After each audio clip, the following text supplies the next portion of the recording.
Hello guys, അപ്പോൾ എല്ലാവർക്കും പുതിയൊരു വീട്ടിലേക്ക് സ്വാഗതം. അപ്പോൾ ഇന്ന് ഹാംസ്റ്ററിൻ്റെ പുതിയൊരു കാർഡ് അച്ചീവ്മെൻറ്റ്സിൽ നിങ്ങൾക്ക് നോക്കി കഴിഞ്ഞാൽ കാണാം, ചീറ്റിംഗ് ഈസ് ബാഡ്. അപ്പോൾ നമ്മളെല്ലാവരും വിചാരിച്ച മാതിരി തന്നെ കീ ജനറേഷൻ വെച്ച് നമ്മൾ കീ കളക്ട് ചെയ്ത എല്ലാവർക്കും നല്ലൊരു പണിയാണ് ഹാംസ്റ്റർ തന്നിരിക്കുന്നത്. അപ്പോൾ ഇത് കൊണ്ട് പേടിക്കേണ്ട ആവശ്യമൊന്നുമില്ല, എല്ലാവരും പേടിക്കേണ്ട ആവശ്യമൊന്നുമില്ല. എല്ലാവർക്കും ഇത് കാണിക്കുന്നുണ്ട്, ചീറ്റിംഗ് ഈസ് ബാഡ് എന്ന് പറഞ്ഞിട്ട് അച്ചീവ്മെൻറ്റ്സിൽ ഈ കാർഡ് കാണിക്കുന്നുണ്ട്. പക്ഷേ ഇതെല്ലാവരും പേടിക്കണ്ട, പക്ഷേ പേടിക്കേണ്ട കുറച്ച് ആൾക്കാരുണ്ട്. അതാരൊക്കെയാണെന്നുള്ളത് ഞാൻ പറഞ്ഞുതരാം. എന്ത് സംഭവം എന്ന് വെച്ച് കഴിഞ്ഞാൽ, നമ്മൾ ഇവിടെ അച്ചീവ്മെൻറ്റ്സിൽ പോയിട്ട് ഏറ്റവും അടിയിൽ വന്നു കഴിഞ്ഞാൽ എന്താ ചീറ്റിംഗ് ഈസ് ബാഡ് എന്ന് പറഞ്ഞിട്ട് ഇവിടെ ഒരു കാർഡ് കിടക്കുന്നുണ്ടാവും. ഈ കാർഡ് ഇന്ന് ഇപ്പോൾ വന്നിരിക്കുന്ന കാർഡാണ്. ഇത്ര ദിവസം നമുക്ക് നോക്കി കഴിഞ്ഞാൽ അത് കാണാൻ പറ്റിയിരുന്നില്ല. ഈ കാർഡ് കൊണ്ട് അവർ ഉദ്ദേശിക്കുന്നത് എന്താണെന്ന് വെച്ച് കഴിഞ്ഞാൽ വേറെ ഒന്നുമല്ല, നമ്മൾ നോർമലായിട്ട് നമ്മുടെ കീസ് നമ്മൾ ബോട്ട് വെച്ചിട്ട് ജനറേറ്റ് ചെയ്തിട്ട് എടുക്കുന്ന ആൾക്കാർക്ക് ഉള്ളൊരു ചെറിയൊരു പണിയാണ് ഇത് വന്നിരിക്കുന്നത്. അപ്പോൾ ഇതെന്താണെങ്കിൽ ബുദ്ധിപൂർവ്വം കേസ് കളക്ട് ചെയ്ത ആർക്കും ഈ കാർഡ് അൺലോക്ക് ആയി ഉണ്ടാവില്ല. അതല്ലാണ്ട് നമ്മൾ കോഡ് ജനറേറ്റ് ചെയ്ത് സ്പോട്ടിൽ തന്നെ 5 മിനിറ്റിൻ്റെ ഉള്ളിൽ 4 കാർഡെല്ലാം ക്ലെയിം ചെയ്തെടുക്കുന്ന ആൾക്കാരുണ്ടാവും. അങ്ങനെ ചെയ്തവരുണ്ടാവും. 10ഉം 16ഉം കാർഡൊക്കെ 5 മിനിറ്റ് 10 മിനിറ്റിൻ്റെ ഉള്ളിലൊക്കെ സ്പോട്ടിൽ കോപ്പി ചെയ്തിട്ട് ക്ലെയിം ചെയ്ത ആൾക്കാർക്കൊക്കെ ഉണ്ടാവും.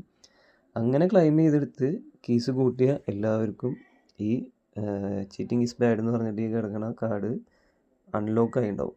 അൺലോക്കായി എന്ന് പറഞ്ഞു കഴിഞ്ഞാൽ ഇപ്പോൾ നമുക്ക് ഇതിൻ്റെ മുകളിൽ നോക്കി കഴിഞ്ഞാൽ അറിയാം, ഈ പ്രോഫിറ്റ് പെർ അവറിൻ്റെ മുകളിൽ ഒരു ഗ്രീൻ ടിക്ക് എടുക്കണില്ലേ, ഈ ഗ്രീൻ ടിക്ക് എഴുതേണ്ട അൺലോക്ക് എന്ന് പറഞ്ഞിട്ട് കാണിക്കില്ലേ, അതേമാതിരി ഈ ചീറ്റിംഗ് ഈസ് ബാഡിൻ്റെ സൈഡിലൊരു ഗ്രീൻ ടിക്ക് വന്നിട്ട് ഇത് അൺലോക്കായി ഉണ്ടാവും. ഇതിപ്പോൾ ഈ ഡാർക്ക് കളറ് ഇതേമാതിരി കിടക്കുന്നത് ബ്രൈറ്റ് ആയിട്ട് കാണും.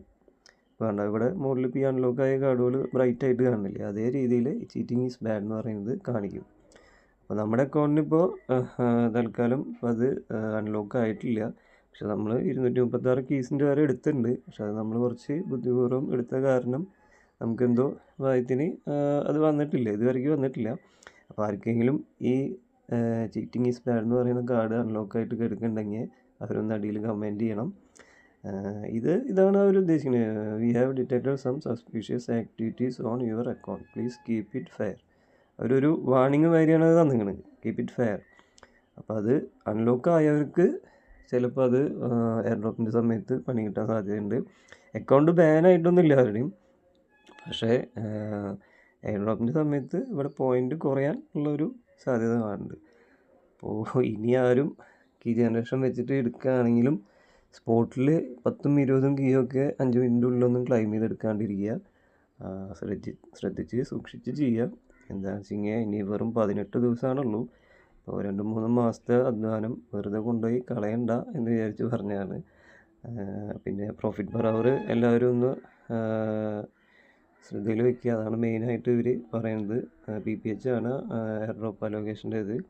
പിന്നെ മെയിനായിട്ടൊരു കാര്യം കൂടിയും പറയാനുള്ളത് എന്താ വെച്ച് കഴിഞ്ഞാൽ, ഈ അപ്ഗ്രേഡ് 25 കാർഡ്സ് ഇല്ലേ, ലെവൽ 25, ആ ലെവൽ 25 കാർഡ്സ് ഉള്ളത് ഏതെങ്കിലും ഒരു കാർഡെങ്കിലും മിനിമം ഒരു കാർഡെങ്കിലും നിങ്ങൾക്കത് അൺലോക്ക് ചെയ്യാൻ പറ്റുകയാണെങ്കിൽ അത് നല്ലൊരു കാര്യമാണ്. എന്താ വെച്ച് കഴിഞ്ഞാൽ ഇത് ഹാംസ്റ്റർ കളിക്കണ ഭൂരിഭാഗം ആൾക്കാരിലും ഈ കാർഡ് അൺലോക്ക് ചെയ്തിട്ടില്ല. അപ്പോൾ നിങ്ങളത് അൺലോക്ക് ചെയ്യാൻ നിങ്ങൾക്ക് സാധിക്കുകയാണെങ്കിൽ അത് നല്ലൊരു എമൗണ്ട് ഇന്ന് കിട്ടാൻ സാധ്യതയുണ്ട്. അപ്പോൾ അതൊന്ന് അൺലോക്ക് ചെയ്ത് വെക്കാൻ കഴിയുകയാണെങ്കിൽ കുറച്ച് കോയിൻസൊക്കെ കളക്ട് ചെയ്തിട്ട് അൺലോക്ക് ചെയ്ത് ചെയ്യാൻ നോക്കുക. അൺലോക്ക് ചെയ്യാന്ന് പറഞ്ഞാൽ നല്ല പണിയാണ്, അത്യാവശ്യത്തിന് കോയിൻസ് വേണം. ചെറിയ കാർഡ് നോക്കി ചെയ്യുകയാണെങ്കിലും നല്ലൊരു എമൗണ്ട് വേണം. ഞാനിപ്പോൾ ഇതിൽ അൺലോക്ക് ചെയ്ത കാർഡ് ഏതാണെന്ന് ചോദിച്ചു കഴിഞ്ഞാൽ KYC ആണ്. ഈ KYC എന്ന് പറഞ്ഞ കാർഡാണ് ഞാൻ അൺലോക്ക് ചെയ്തിരിക്കുന്നത്. ചെറിയ എമൗണ്ടാണ്, KYC ചെയ്യാൻ എല്ലാവർക്കും നല്ലതെന്ന് തോന്നുന്നു. അത് ഞാൻ 25ാമത്തെ ലെവല് അൺലോക്ക് ചെയ്യാൻ വേണ്ടിയിട്ടൊരു 736 മില്യൺ അത്രയും കൊണ്ട് എമൗണ്ട് കൊടുത്തിട്ടാണ് ചെയ്തത്. ഇപ്പോൾ നിങ്ങൾക്ക് നോക്കി കഴിഞ്ഞാൽ അറിയാതെ 2.61 ബില്യൺ കൊടുത്താലാണ് ഇനി അടുത്ത അപ്ഡേഷൻ ഉള്ളൂ. അപ്പോൾ അതെന്തായാലും നമ്മളിപ്പോൾ ചെയ്യാൻ പോകുന്നില്ല. അപ്പോൾ 25ാമത്തെ ലെവൽ വരയ്ക്കെങ്കിലും നിങ്ങളത് എത്തിക്കാൻ നോക്കുക. അപ്പോൾ നിങ്ങൾക്ക് അതിന് കോയിൻ ഇല്ലാത്തതാണ് പ്രശ്നം എന്നുണ്ടെങ്കിൽ നിങ്ങൾക്ക് ഇവിടെ കാണാം, ഈ പ്ലേ ഗ്രൗണ്ടിൽ മിനി ഗെയിംസ് എടുത്തു കഴിഞ്ഞാൽ എക്സാ പസിൽ എന്ന് പറഞ്ഞിട്ടൊരു ഗെയിം കാണാം. ഇതിൽ കൂടെ നിങ്ങൾക്ക് ടൈം ഉണ്ടെങ്കിൽ അൺലിമിറ്റഡ് കീസ് കിട്ടും. അൺലിമിറ്റഡ് കീസ് അല്ല, അൺലിമിറ്റഡ് പോയിൻറ്റ്സ് കിട്ടും. അൺലിമിറ്റഡ് പോയിൻറ്റ്സ് കിട്ടും എന്ന് പറഞ്ഞാൽ അത് കളിച്ച് കഴിഞ്ഞാൽ നിങ്ങൾക്ക് എത്ര വേണമെങ്കിൽ പോയിൻറ്റ്സ് ഇവിടെ കയറ്റാം. നമ്മൾ ഈ ടാപ്പ് ചെയ്തിട്ട് കയറ്റണേക്കാൾ നമ്മൾ ടാപ്പ് ചെയ്തിട്ട് കോയിൻസ് കയറ്റണേക്കാൾ എത്രയോ എളുപ്പത്തിൽ നിങ്ങൾക്ക് ഇവിടുന്ന് സിമ്പിളായിട്ട് ഈ ഗെയിം എക്സാപസിൽ എന്ന് പറഞ്ഞിട്ടുള്ള ഈ ഗെയിം കളിച്ചിട്ട് നിങ്ങൾക്ക് കോയിൻസ് വർദ്ധിപ്പിക്കാവുന്നതാണ്. അപ്പോൾ എല്ലാവരും ഈ ലെവൽ 10 അല്ലെങ്കിൽ 11 ലോഡ് ലെവൽ മിനിമം എത്താൻ നോക്കുക. ലോഡ് ലെവൽ മിനിമം ലോഡ് ലെവലും പിന്നെ അതേമാതിരി ഈ പറഞ്ഞ ഈ 25 ലെവൽ കാർഡും ഒന്ന് ചെയ്ത് വെക്കാൻ നോക്കുക. പിന്നെ ആരും ഇനി മറ്റേ ബോട്ട് വഴി കീസ് കളക്ട് ചെയ്തിട്ട് അക്കൗണ്ട് ബാൻ ആക്കാണ്ട് നോക്കുക. ഓൾറെഡി അവർ ഒരു വാണിംഗ് മാതിരിയാണ് ഇപ്പോൾ ഈ കാർഡ് വന്നിരിക്കുന്നത്. അപ്പോൾ ഇത് അൺലോക്ക് ആയവർക്ക് എന്തായാലും എയർ ഡ്രോപ്പിൻ്റെ സമയത്ത് പണി കിട്ടാതിരിക്കില്ല. അപ്പോൾ പരമാവധി ചീറ്റിംഗ് ചെയ്ത് കീസ് കളക്ട് ചെയ്യാണ്ടിരിക്കാൻ നോക്കുക. അപ്പോൾ ഇത്രയേ ഉള്ളൂ. അപ്പോൾ ആരും പേടിക്കാനൊന്നുമില്ല. ഇത് അൺലോക്ക് ആവാത്തവർക്ക് ആർക്കും പ്രശ്നം വരില്ല. അൺലോക്ക് ആയവരാണ് കുറച്ചൊന്ന് ശ്രദ്ധിക്കേണ്ടോ. അങ്ങനെ അൺലോക്ക് ആയവരാരെങ്കിലും ഉണ്ടെങ്കിൽ കമൻറ്റിലൊന്ന് അറിയിക്കാം. അപ്പോൾ അടുത്ത വീഡിയോയിൽ കാണാം. Okay, by.